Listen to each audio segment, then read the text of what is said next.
सतगुरु निजानन्द स्वामीबाट निजनाम श्रीकृष्णजी प्राप्त गर्नुभएका महामती श्री प्राणनाथ महाराजले खुलासाको 10औं प्रकरणमा जरनामा किताब प्रस्तुत गरिराख्नु भएको थियो, जुन वाणीको नेपाली भाषामा अनुवाद यसरी गरिराख्नु भएको छ। श्री तारतम सागर को नेपाली स्वरूपको खुलासाको 10औं प्रकरण। महामती भन्नुहुन्छ, मैले संसारका चातुर्यपूर्ण ज्ञान पढेको छैन, तर सद्गुरु प्रदत्त तारतम ज्ञान द्वारा ब्रह्माण्डको यथार्थता र पूर्ण परिचयका कुरा स्पष्ट भन्दैछु, जसलाई ईसा र मोहम्मद रसुलले भनेका छन्। सृष्टिको प्रारम्भदेखि लिएर मध्य तथा आजसम्म सबै मानवले परमात्माको खोज गरे, तर कसैलाई यति मात्र पनि शुद्ध भएन परमात्मा कहाँ छन् र हामी को हौं। हामी ब्रह्मात्माहरूलाई पनि यो ज्ञान थिएन, हामी स्वयं को हौं र संसारका यी को हुन्। परमात्माले तिनलाई यस्तो छलपूर्ण खेल देखाउनु भयो। यति मात्र होइन, तिनलाई यो पनि श्रुति भएन परमात्मा उनका सन्देशवाहक रसुल तथा तिनको समुदाय कुन हो। ब्रह्मात्माहरू को हुन्, ईश्वरी सृष्टि को हुन्, मानव तथा देवगण को कहलाउँछन्। वेद तथा कतिपय ग्रन्थ पढ्ने अनेक विद्वान भए, तर कसैको हृदयमा यस विषयमा ज्ञानको प्रकाश भएन। सबै साधकहरूले आफ्नो बुद्धि अनुसार खोजे, तर कसैले पनि परमात्मालाई प्राप्त गर्न सकेनन्। सबै साधक नश्वर संसारमा नै खोज्दै थाके, कोही पनि संसारको मूलसम्म पुग्न सकेनन्। कुरानमा यस्तो उल्लेख गरिएको छ, सिकन्दरले धेरै दौड लगायो, तर त्यसले अमरत्व प्राप्त गर्न सकेन। सबै पैगम्बरको यस्तै कथन छ। कसैले पनि अहिलेसम्म अखण्ड मुक्ति स्थानलाई प्राप्त गरेका छैनन्। सबै मत मतान्तरका मानिसहरूले आफ्ना गुरुजनद्वारा बताइएका मार्गमा हेरेर खोजे, सबैले त्यस्तै भने तिनलाई अखण्ड धामको प्राप्ति भएन। कतिपय ग्रन्थमा भनिएको छ, यस नश्वर संसारका मानिसहरू वैकुण्ठको बुद्धिका आधारमा परमात्माको खोजी गर्दछन्। त्यसकारण ती ज्योति स्वरूप तथा शून्य निराकारलाई नागेर जान सक्दैनन्। सबै मानिसहरूले धर्मको बाह्य आचरण अर्थात् कर्मकाण्डलाई नै शिरोधार्य गरेका छन्। तिनलाई आफ्नो र परमात्माको श्रुति भएन, त्यसकारण ती सबै भ्रममा बसिरहे। यसरी हिन्दू अथवा मुसलमान सबै बाह्य आचरणमा नै झगडा गरेर अलग अलग भए। संसारका अरू मानिसहरूका विषय के भनौं, अहंकारको भावनाले नै सबैलाई झगडा गराइरहेको छ। सबै मानिसहरूले धर्मग्रन्थको बाह्य अर्थ लिएर आफ्ना अहंकारको पोषण गरे। त्यसकारण ती परमात्मादेखि विमुख भएर विभिन्न समुदायमा बाँधिएर एक अर्काका पंक्तिमा बाँधिएर गए। सबै भन्दछन्, सबै मानिसहरूको शरीर पञ्चमहाभूतको हुनाले एउटै छ र सबैमा श्वास प्रश्वास पनि समान छ। यी सबै यस्तो पनि भन्दछन्, सबैका परमात्मा एकै छन्, तर सबैका भिन्न भिन्न रीतिरिवाजले नै परस्पर झगडा गराइरहेका छन्। कयामत परलेको संकेत के हो, अन्तमा परले कसरी हुन्छ, यी सबै कुरा कुरानमा लेखिएका छन्, तर कसैलाई पनि यस विषयमा श्रुति छैन। यी महिमामय रात्रि के हो, हजुरको ताल कस्तो छ, यी सबै कुराको श्रुति कसैलाई भएन। कुरान आदि धर्म ग्रन्थ केका लागि हुन्? कुरानमा योभन्दा पहिले अवतरित धर्म ग्रन्थ जम्बुर, तोरात, बाइबल आदिलाई निरस्त गरेर ती सबैलाई मान्ने समुदायलाई अवज्ञाकारी मानिएको छ। तापनि कसैलाई यो श्रुति भएन। ब्रह्मात्माहरूको समुदायको यति विशेषता किन गरियो? सबै पैगम्बर को हुन्? तिनले अन्तिम समयको के संकेत दिएका छन्? ब्रह्मात्माहरू यस संसारमा कहाँबाट अवतरित भएका हुन्? अवज्ञाकारी जीव कहाँबाट उत्पन्न भएका हुन्? यी सबैको श्रुति कसैलाई छैन। अन्तिम समयमा न्यायाधीश बनेर आएका परमात्माबाट कस्तो न्याय हुनेछ? संसारका मानिसहरूलाई उनको दर्शन कसरी हुनेछ? कुन मानिसलाई अखण्ड मुक्ति स्थानमा मुक्ति मिल्नेछ? को नरकको आगोमा बलेर शुद्ध हुनेछ? कुन आत्माहरूलाई कयामतका दिन प्रकट गर्ने अधिकार दिएको छ? यी सबै श्रुति कसैलाई पनि भएन। इस्राफिल फरिस्ता संसारमा किन आउनेछ र किन स्वर फुक्नेछ? त्यसको स्वर फुक्नाले पहाड कसरी उड्नेछन्? त्यस बेला कुन परमात्मा नजिक मानिनेछन्? को उनीहरूबाट टाढा हुनेछन्? यी श्रुति कसैलाई पनि भएन। यसरी नोह नबीका नाति तथा याफेस पैगम्बरका पुत्र याजुज र माजुजले संसारका प्राणीहरूलाई कसरी खानेछन्? यो श्रुति पनि कसैलाई भएन। प्रलयको सङ्केतमा भनिएको छ, त्यस बेला दज्जाल गधामा चढेर आउनेछ। त्यस गधाको उचाइ आकाशसम्म हुनेछ, यहाँसम्म कि 7 समुद्रको पानी पनि त्यसको जाङसम्म आउने छैन। कुरानका पाठकहरूलाई न दज्जालको परिचय भयो र न दावातुल अर्धको। ती मानिसहरूलाई यो पनि श्रुति भएन, पश्चिमबाट सूर्योदय कसरी हुनेछ? ती मानिसहरूलाई ब्रह्मात्माहरूको संख्याको पनि ज्ञान छैन र तिनै प्रकारका आत्माहरूको पनि श्रुति छैन। वास्तवमा कुरानका कुरार्थ स्पष्ट नभई चिन सृष्टिको अन्तर पनि थाहा हुँदैन। प्रलयको समयमा कब्रबाट मुर्दाहरू जाग्नेछन्, त्यस्तो कुरानमा लेखिएको छ। 14 लोकका प्राणीहरूमध्ये अनेक मानिसहरूले वेद र कतेबको अध्ययन गरे, तर कसैलाई पनि यो कुराको श्रुति भएन। कब्र ज्ञानबाट मुर्दा कसरी जाग्नेछ? जब सद्गुरुले मलाई तारतम ज्ञान प्रदान गरेर यी सबै कुराको श्रुति दिनुभयो, तब यी सबै रहस्य स्पष्ट भए। तब थाहा भयो कि शून्य निराकार तलका सबै लोक कालका गाँसले युक्त छन्। संसारका मानिसहरू शून्य निराकारलाई नै ब्रह्म मानेर त्यसलाई बेचगुण, बेसब्बी तथा बेनिमुन भन्दछन्। फेरि यसै शून्यलाई माया नाम दिए भन्दछन्। यसैबाट सम्पूर्ण सृष्टिको उत्पत्ति भएको हो। केही मानिसको भनाइ छ यी सबै कर्म हुन्, किनभने सबै जीवलाई कर्मले नै बाँधेर राखेको छ। अनेक मानिसहरू यसै शून्यलाई परमात्मा मान्दछन्। फेरि यस्तो पनि भन्दछन् यो त काल हो, यो काल नै सबैलाई आफ्नो माया जन्ने कल्पनामा नचाउँदै अन्तमा सबैलाई खान्छ। त्यसैलाई शून्य, निराकार, निर्गुण, निरञ्जन आदि विभिन्न नाम दिएका छन्। यसरी विभिन्न सम्प्रदायका मानिसहरूले परमात्माका विभिन्न नाम राखेका छन्। संसारका मानिसहरू क्षेर तथा अक्षरका विषयमा बारम्बार विचार गर्दछन्, तर नश्वर भवसागरमा नै गोता लगाउँछन्। तिनका दृष्टि अखण्ड परमधामसम्म पुग्दैनन्। यस्ता तथाकथित ज्ञानीहरू त्यसै जगतलाई कहिले क्षेर कहिले अक्षर भन्दछन् र क्षेर अक्षरको चक्रमा गोता खाइरहन्छन्। यस प्रकार संसारका मानिसहरू क्षेर तथा अक्षरको विषयमा बारम्बार कुरा गर्दछन्। वास्तवमा यी सबै क्षेर ब्रह्माण्डमा नै गोता लगाइरहेका छन्। योभन्दा अगाडि ती एक शब्द पनि उच्चारण गर्न सक्दैनन्। म पनि यसै अज्ञान अन्धकारमा नै निभाउन थिएँ। मलाई दिन या रातको पनि शुद्धि थिएन। यस्तो परिस्थितिमा म माथि सद्गुरुको जस्तो कृपा भयो त्यसको वर्णन म आफ्ना सम्बन्धी आत्माहरूसँग गर्दछु। जब सद्गुरुले मलाई तारतम ज्ञान दिएर सम्झाउनु भयो, तब मलाई क्षेर अक्षरको शुद्धि भयो। यति मात्र होइन, तब अक्षरधाम तथा अक्षरातीत परम धामका सबै वास्तविकता मलाई स्पष्ट भयो। हृदयमा विश्वास धारण गरेर जसलाई मान्नु छ तिनले यी कुरा मान्नु। मलाई त ब्रह्मात्माहरूका लागि आफ्ना सम्बन्धी मानेर निश्चयपूर्वक भन्नु नै छ। विश्वास राखेर लाभ लिने समय यही हो। भविष्यमा त संसारका सबै जीव जम्मा हुनेछन्।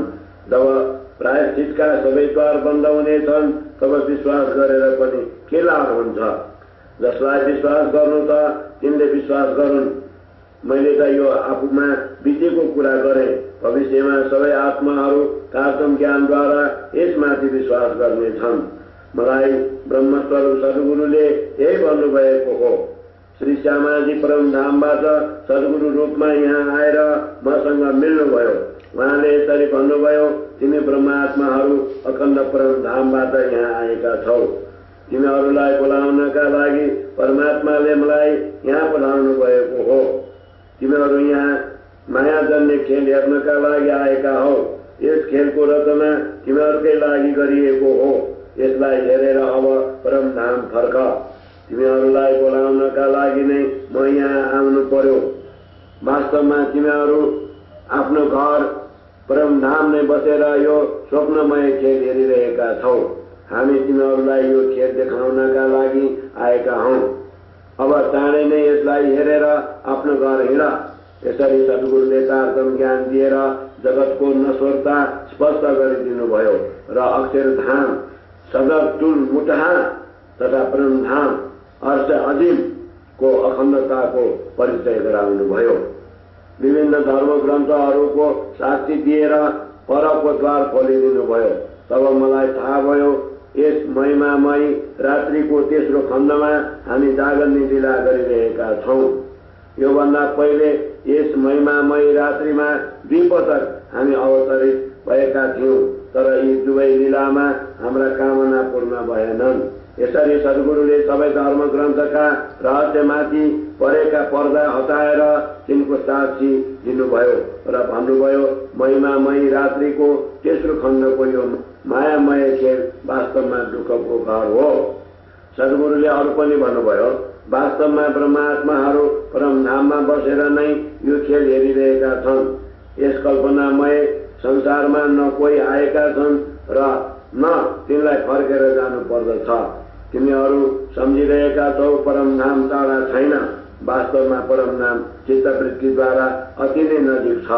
यी 14 लोकमा कुनै पनि वस्तु अखण्ड छैन, तर तारतम ज्ञानद्वारा सद्गुरुले हामीलाई अखण्ड परम धामको दर्शन गराउनुभयो। यति मात्र होइन, परम धामलाई चिन्तनद्वारा नजिक देखाएर सबै आत्माहरूलाई अखण्ड परम धाममा जागृत गर्नुभयो। त्यसरी सद्गुरुले जब परमात्माको साक्षी दिनुभयो, तब अन्तरबाट अज्ञानका आवरण हटेर परम धामका ढोका खोलेर परमात्माको साक्षात्कार भयो। सद्गुरुले मेरो अन्तर्दृष्टिमा विराजमान भएर परम धामका ढोका खोलिदिनु भयो। यसरी उहाँले परम धामबाट तारतम ज्ञान रूपी साँचो लिएर मानव हामीलाई अक्षर पर अक्षरातीत परम धाममा बसाउनु भयो। आजसम्म कसैले पनि परमात्माको स्वरूप तथा अखण्ड परम धामको साक्षात्कार गरेको थिएन। सद्गुरुका दिव्य ज्ञानका प्रतापले अब मेरा अन्तर्दृष्टि खोलेका छन्। यस तारतम ज्ञान प्राप्त गरेपछि यसरी अन्तर्दृष्टि खुल्दछ र आत्माले आफ्नै साक्षी दिन थाल्छ। तब यस नश्वर संसारमा बसेर पनि अखण्ड परम धामको अनुभव हुन थाल्छ। सृष्टिको प्रारम्भदेखि लिएर मध्य र आजसम्म यस संसारमा कुनै पनि व्यक्ति भएन जसले यसै नश्वर संसारमा अखण्ड परम धाम तथा परमात्माको सच्चिदानन्द स्वरूपको दर्शन गराएको हो। जो परम धामका आत्माहरू छन् तिनलाई मैले आफूमा बितेको कुरा सुनाए। ममाथि सद्गुरुका कृपा कसरी भयो र कसरी मैले परमात्माको साक्षात्कार गरेँ। यस संसारमा आजसम्म कसैले पनि अखण्ड तथा नश्वरताको अन्तर जानेको थिएन। यसरी मैले जुन अखण्ड परम धाम तथा नश्वर जगतको विवरण दिए ती सबै सद्गुरुका कृपाको नै प्रताप हो। मृतलोक, वैकुण्ठ, शून्य, निराकार तथा अक्षरधाम, अक्षरातीत परम धाम र रङ्गमहलको मलाई शुद्धि थिएन। सद्गुरुले नै मेरो हृदयलाई प्रकाशित गरेर यो शुद्धि दिनुभयो। यो शुद्धि पाएपछि श्रेष्ठ परम धामको विवरण स्पष्ट हुन लाग्यो। तब थाहा भयो हामी बाह्य दृष्टिले यस नश्वर संसारमा छौं र अन्तर्दृष्टिले परमात्मा समीप बसेका छौं। तब यो पनि थाहा भयो बाह्य उपासना र मानसिक उपासनामा त्यति अन्तर छ जति नश्वर संसारका जीव तथा परम धामका आत्मा छ। साथै यो पनि थाहा भयो यो मृतलोक नश्वर हो र परम धाम अखण्ड अविनाशी छ। संसारका मानिसहरूको सम्बन्ध नश्वरतासँग छ र परमात्माको सम्बन्ध परमात्मासँग छ। यस प्रकारको विवरण सबै धर्मग्रन्थहरूमा पनि पाइन्छ। संसारका मानिसहरू आफ्नो उपासनाद्वारा प्रत्यक्ष भइरहेको लाभ हानिलाई हेरेर पनि आफ्नो हात छोड्दैनन्। यस स्पष्ट भनिएको छ, प्रेमपूर्वक गरिएको पूर्ण ब्रह्मको वन्दनाले तिनलाई नजिक पुर्याउँछ र मात्र औपचारिकता सम्झेर गरेको बाह्य आराधनाले परमधामबाट टाढै रहनु पर्दछ। परमात्माका प्रकाशको वर्णन म कहाँसम्म गरौँ? विशेषतः परमधामका आत्माहरूका लागि नै यी कुरा भनेको हुँ। शून्य निराकार पर कालको प्रभाव सर्वथा छैन, त्योभन्दा पनि पर अक्षरधाम तथा परमधाममा त सदा सर्वदा नित्यता छ। तेजोमय परमधाममा परमात्मा सच्चिदानन्दमय दिव्य स्वरूपमा विराजमान हुनुहुन्छ। यसै दिव्य धाममा ब्रह्मात्माहरू नित्य रहन्छन्। यी ब्रह्मात्माहरूको महिमा यति धेरै छ, ती समानहरू कोही छैनन्। ती सर्वदा परमात्माका चरणमा रहन्छन्। त्यसकारण यो नश्वर खेल हेरेर पनि तिनको परमात्माका साथै आफ्नो शाश्वत सम्बन्ध चिन्न सके। यसै सम्बन्धका कारण मैले हृदयपूर्वक निश्चय गरेँ, म यी 14 लोकलाई अखण्ड गरिदिन्छु र सद्गुरु प्रदत्त यो तारतम ज्ञानले सबैलाई परमात्माका चरणमा पुर्याइदिन्छु। मेरो मनमा यस्तो विचार आउने बित्तिकै परमात्माले मलाई आदेश र बल प्रदान गर्नुभयो। त्यसैका प्रतापले तारतम वाणीको अवतरण भयो र संसारका जीवहरूलाई अखण्ड गर्ने आदेश पनि प्राप्त भयो। सर्वप्रथम परमात्माको यो अपार कृपा म माथि भयो। फेरि रसुल मोहम्मद मेरा नजिक आए। सद्गुरु प्रदत्त ज्ञान त मेरो हृदयमा पहिलेदेखि नै थियो। त्यो फेरि रसुल मोहम्मदको ज्ञान पनि आउनाले अहमदका रूपमा दुवै एकाकार भए। तब तारतम ज्ञानद्वारा कुरानका सबै रहस्य स्पष्ट भए। परमात्माका साथ शाश्वत सम्बन्धको यसरी परिचय भयो। कुरानका सबै संकेत थाहा पाएँ। जब त्यो कुरान मैले ध्यानपूर्वक हेरेर परमधामका लागि दिएका संकेत प्राप्त गरे, तब त्यसका सबै विषय मेरा हात लागे। मलाई यो निश्चय भयो, सबै आत्माहरूको मूल सम्बन्ध त परमात्मासँग नै छ। मैले निश्चय गरे, परमात्माले आफ्ना अङ्गना स्वरूप जुन ब्रह्मात्माहरूलाई यस मायाको खेलमा पठाउनु भएको छ, तिनलाई म वेद तथा कतेब दुवैको साथी दिन्छु, जसबाट तिनलाई परमधामको अखण्ड आनन्दको अनुभव होस्। यी अखण्ड सम्पदा वेद तथा कतेब दुवैमा अलग अलग प्रकारले वर्णित छन्। दुवै धर्म ग्रन्थहरूले अक्षरातीत तथा अक्षर ब्रह्मको नै साथी दिएका छन्। रसुल मोहम्मदले भनेका छन्, म त्यसै परमधामबाट आएको हुँ तथा ब्रह्मात्माहरू मेरा भाइ हुन्। यसरी कुरान र हदिसमा ब्रह्मात्माहरूको महिमा बताइएको छ। कुरानमा पहिलेदेखि नै यस्तो लेखिएको थियो, अन्त समयमा सबै मानिसहरूको शङ्का दूर हुनेछ। तब ब्रह्मात्माहरूका प्रतापले सबै मानिसहरू प्रेम मार्गको अनुसरण गर्नेछन्। त्यसबेला सद्गुरुको ज्ञान तारतम ज्ञानले कलियुगी नास्तिकता रूपी दज्जाललाई समाप्त गर्नेछ। यो ज्ञानको शक्ति जति मानिससम्म पुग्नेछ, ती सबैको हृदय निर्मल हुनेछन्। यी सबै कुरा पहिलेदेखि नै बनिएको थियो। अन्त समयमा परमात्मा न्यायाधीश बनेर सबैको न्याय गर्नेछन्। उनले सबैका कर्मको हिसाब लिनेछन् र तिनलाई मुक्ति स्थानमा आनन्द प्रदान गर्नेछन्। कतेब ग्रन्थमा पहिलेदेखि नै बनिएको छ, सद्गुरु तारतम ज्ञान रूपी साँचो लिएर प्रकट हुनेछन् र धर्मगुरुका रूपमा धर्मको नेतृत्व गर्नेछन्। त्यसबेला परमधामका ब्रह्मात्माहरू अवतरित हुनेछन् र स्वयं मोहम्मद आएर तिनको सिफारिस गर्नेछन्। त्यसबेला विभिन्न मतान्तरमा बाँधिएका मानिसहरू अन्धविश्वास छोड्नेछन् र निर्मल हृदय भएर सत्यनिष्ठ धर्ममा सम्मिलित हुनेछन्। यसरी जसको अन्तरपट खुल्यो, ती सत्यनिष्ठ धर्म मार्गमा आए। तिनले नै परमात्माका वचनलाई शिरोधार्य गरेर एकै परमात्माको परिचय गराउन यस सत्य धर्मको दावा गरे। मैले जुन संकल्प मनमा लिएको छु, त्यसको परमात्माले पहिले नै व्यवस्था गर्नुभएको छ। परमात्माका कार्यमा कसैको पनि हस्तक्षेप हुन सक्दैन। परमात्माको आदेश नै यस्तो छ, त्यसले सबैलाई परस्पर मिलाइदिन्छ। परमात्माले व्यवस्था नै यस्तो गरेका छन्, जसबाट कोही पनि मानिस यस बाटोबाट विचलित हुन सक्दैनन्। परमात्माले रसुल मोहम्मदद्वारा 11औं शताब्दीलाई पर्वको दिनका रूपमा यसरी निश्चय गरिदिएका छन् र यस्तो आज्ञा प्रदान गरेका छन्, जसबाट कसैलाई पनि यसको विषयमा चिन्ता गर्नु पर्दैन।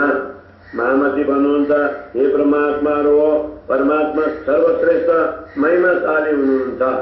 जसमाथि उहाँ कृपा गर्नुहुन्छ त्यसलाई आफ्नो शरणमा लिनुहुन्छ। महामती भन्नुहुन्छ, हे परमात्मा हो, परमात्मा सर्वश्रेष्ठ महिमाशाली हुनुहुन्छ। जसमाथि उहाँ कृपा गर्नुहुन्छ त्यसलाई आफ्नो शरणमा लिनुहुन्छ, त्यसलाई आफ्नो शरणमा लिनुहुन्छ। चौपाई 80 प्रकरण 10 चौपाई 574। बोलो श्री प्राणनाथ प्यारे की जय। श्री तारतम मेरा नाम श्री कृष्ण जी राजी महाराज नरवाई को दिल मां बासी अनुभायो आजा। मेरा नाम श्री कृष्ण जी राजी महाराजा नरवाई को दिल मां बासी अनुभायो आजा। सतगुरु को दिल मां बासी अनुभायो आजा। महामती को दिल मां बासी अनुभायो आजा। महामती को दिल मां बासी अनुभायो आजा। बोलो श्री प्राणनाथ प्यारे की जय।